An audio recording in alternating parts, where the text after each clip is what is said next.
امام رضا کی ایک مختصر سی حدیث مولا نے فرمایا اپنے شیعوں کو مخاطب کر کے کہ برادران ایمانی کی ضرورتوں کو پورا کرنے میں حریص رہو، لالچی رہو، لالچ رکھو اپنے پاس. کیا فرمایا؟ لا یسأمو ان حوائج الناس الیہ. امام رضا فرماتے ہیں کہ مومن کی عقل کی، مسلمان کی عقل کے مکمل ہونے کی علامت یہ ہے کہ جب لوگ اس کے پاس اگر اپنی ضرورت کو بیان کرتے ہیں وہ چڑھتا نہیں ہے، وہ اکتاتا نہیں ہے، وہ زچ نہیں ہوتا، وہ زیخ نہیں ہوتا. مولا امام رضا فرما رہے ہیں، یعنی فرمایا امام رضا علیہ السلام نے کہ واجب عبادتوں میں سب سے بہترین مستحب نماز شب سے بڑھ کر، ہر مستحب عبادت سے بڑھ کر اپنے برادر دینی کی حاجت کو پورا کرنا. اب سن لیجئے، اگر کوئی شخص چاہتا ہے کہ امام رضا علیہ السلام کے قریب رہے، آج کل نہیں جا سکتے زیارت پہ، برادر ایمانی کی حاجت کو پورا کرے، یقین کیجئے، شک نہیں ہے مجھے اس میں کوئی، خود وجود مبارک ہے امام رضا علیہ السلام کی قسم کھا کر میں کہتا ہوں کہ امام رضا اس کے لیے دعا کریں گے. حاجت برادر مومن. فرمایا امام رضا علیہ السلام نے رحم اللہ من احیا امرنا، خدا رحمت کرے اس پر جو ہمارے امر کو زندہ رکھے. پوچھا گیا ابن رسول اللہ آپ کے امر کو زندہ کیسے کریں؟ یہ نہیں فرمایا کہ اونگی بونگی چیزوں کو مجلس میں نقل کرو، اخبار پڑھو شام کا اور صبح کا، دنیا کے حالات پڑھو. چاند پر ایک مسجد ہے، اس کا مینارہ ٹوٹ گیا، تفکر میں آ جاؤ کہ اس کے ارے اپنے گھر کے اطراف میں دیکھو، اپنے امام باڑے میں دیکھو، محلے کے اپنی مسجد میں دیکھو، اپنے رشتہ داروں میں دیکھو. فرمایا رحم اللہ من احیا امرنا، رحمت ہو جو ہمارے امر کو زندہ کرے. کہا یا ابن رسول اللہ کیف یحیی امرکم، آپ کے امر کو کس طرح زندہ کیا جائے؟ فرمایا یتعلم علومنا، ہمارے علوم کو سیکھے، وہ یعلم الناس، اور اس کے بعد جا کر لوگوں کو سکھائے ہمارے علوم. یہ ہمارے امر کو جو زندہ کرے گا. آج تم نے امام کے امر کو زندہ کیا، آج تم نے امام رضا علیہ السلام کے علوم کو زندہ کیا، کل برزخ میں تم کو اور مجھ کو امام رضا علیہ السلام زندگی عطا کریں گے. شیخ صدوق نے واقعہ نقل کیا ہے، مارورود ایک جگہ ہے جو آج ترکمانستان میں ہے، جو رشیا کی سابقہ پرانی ریپبلک تھی، ایک اسٹیٹ تھی ترکمانستان.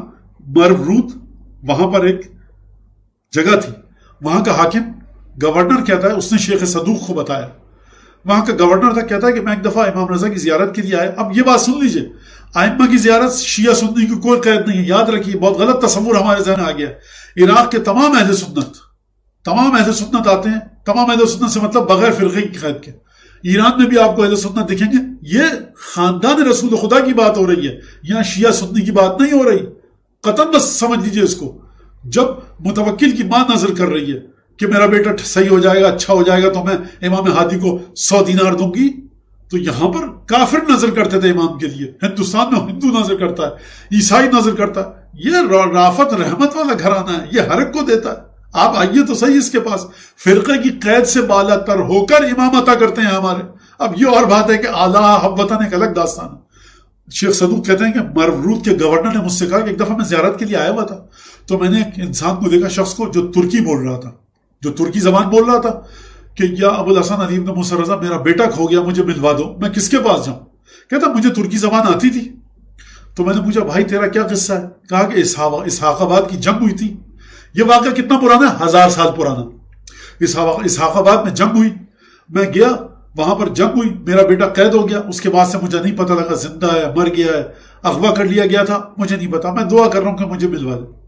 کہتا ہے کہ میں بہرحال حاکم تھا، گورنر تھا، میں نے اس کو تسلی دی، زیارت وغیرہ پڑھی، جو فاتحہ پڑھ سکتے تھے، قرآن ہدیہ کیا ہوگا، جو بھی بہرحال. اور اس کے بعد ہم روزے سے باہر آئے. جب باہر آئے تو دیکھا، باہر نکلے ذرا تو گلی میں سے میں نے دیکھا کہ ایک نوجوان آ رہا ہے اور بڑا تنومند، لہیم شہیم، بلند قد، قداور. اور وہ نوجوان میرے ساتھ اس بوڑھے کو دیکھ رہا ہے، ترک کو، جو ترکی تھا. اس نے بھی دیکھا، تھوڑی دیر تک دیکھا، چیخ کر گلے لگا لیا. اور ترکی میں نہ جانے کیا، مجھے سمجھ میں آ گیا اس کا بیٹا یہی ہے. میں نے کہا بھائی ہوا کیا ہوا؟ کہا کہ بھائی مجھے یہ واقعہ ہوا اور مجھے بتایا گیا. کیا سلسلہ؟ کہ جاؤ خراسان مر میں ابو الحسن علی بن موسیٰ رضا کی قبر کے پاس پہنچو. لڑکا کہہ رہا ہے. آپ توجہ کیجئے، وہ امام رضا علیہ السلام جو گمشدہ بیٹے کے دل میں ڈالیں کہ تم پہنچو مشہد، اور اس باپ کے دل میں ڈالیں کہ تم پہنچو مشہد، دونوں کو بلائیں. اس وقت پہ وہ کھڑا ہو اور وہاں سے وہ اس وقت نکلے کہ جب بیٹا اس سڑک سے چلتا ہوا آ رہا ہو، اس گلی سے چلتا ہوا آ رہا ہو. اس وقت تو خیر بیابان تھا، جنگل تھا، سارا باغ تھے وہاں پر سارے. اس گلی سے چلتا ہوا ہے، اسی وقت، اس حال میں، ہو سکتا ہے رات کا تاریک وقت ہو، نہ دیکھ پاتے، لیکن اس طرح سے نکلے. دن کی روشنی میں کہ وہ ایک دوسرے کو دیکھ لیں. ہو سکتا ہے وہ سر جھکا کر چلا جاتا, ہو سکتا ہے وہ کسی اور راستے سے چلا جاتا. یعنی اس باپ بیٹے کو ملانے کے سلسلے میں امام رضا علیہ السلام کی ولایت کا کرشمہ دیکھیے آپ کہ کس طرح سے جوڑا لا کر ایک دوسرے کو. تو یہ ہے. اور اس کے بعد پھر وہ ہمیشہ امام رضا علیہ السلام کا مجاور رہا اور وہیں پر رہا, اور لوگ کہتے ہیں اس کو وہیں پر دفن کیا گیا. تو یہ ولایت ہے. اور میرا دل چاہتا ہے کہ قبلہ نسیم امروہی کے کچھ شعر مجھے ایک دوست نے بھیجے تھے, وہ میں آپ کے سامنے پیش کر دوں. زیب تن صدق کا جامہ ہے تو پیرائے حق, زیب تن صدق کا جامہ ہے تو پیرائے حق, شمع دی مہر خدا نور خدا سایہ حق, سر پھرے چاہے نہ مانے انہیں سرمایہ حق. نسیم امروہی صاحب فرما رہے ہیں سر پھرے ان کو مانے دیوانے بیوقوف, چاہے امام رضا کو مانے یا نہ مانے, سر پھرے چاہے نہ مانے انہیں سرمایہ حق. میں تو قرآن اٹھا لوں کہ یہ ہیں آیہ حق. اب پھر کبھی تفسیر اس کی کہ میں تو قرآن اٹھا لوں کہ یہ ہیں آیہ حق. چپ رہیں جب تو سراپائے رضا ہیں گویا. جب امام رضا چپ رہیں تو خدا کی رضا ہیں, خود بھی رضا ہیں خدا کی رضا ہیں. چپ رہیں جب تو سراپائے رضا ہیں گویا, بول اٹھیں تو رسول دو سرا ہیں گویا. یہ عجیب قطعہ کا انہوں نے مرحوم نسیم امروہی نے, خدا ان کی روح کو شاد کرے. اور ہم امام رضا علیہ السلام کی بارگاہ میں, اور آج کی تقریر کا خلاصہ میسج ایسنس, حیات بانٹتے ہیں امام رضا, برزخ میں بھی زندگی دیتے ہیں, اس دنیا میں بھی زندگی دیتے ہیں.